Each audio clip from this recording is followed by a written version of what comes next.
Maithili express की शानदार प्रस्तुति।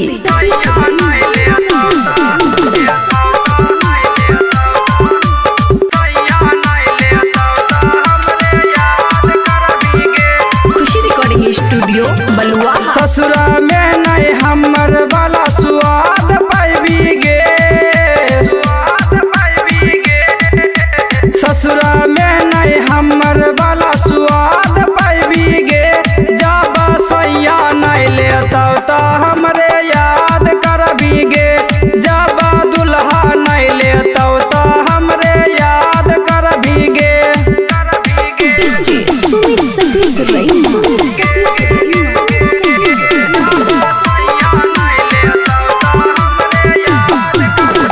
रोज रोज सैया से झगड़ा जे होई तो अच्छे तो चीज गे भोगे नहीं होई तो,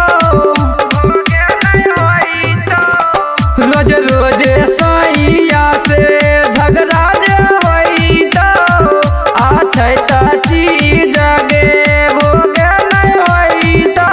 पछतई भी बार हमरे लाभर याद करबी गे,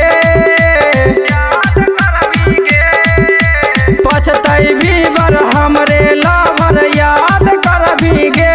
जब सैया नहीं लेता तो हमरे याद करबी गे, जब दुल्हा नहीं लेता तो हमरे याद करबी गे।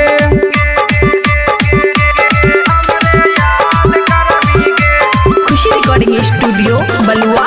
मनीषवा के जेहन ममता प्यार नहीं मिलता, बिस्तर पर बैठ के सैया धक्का मुक्की करता,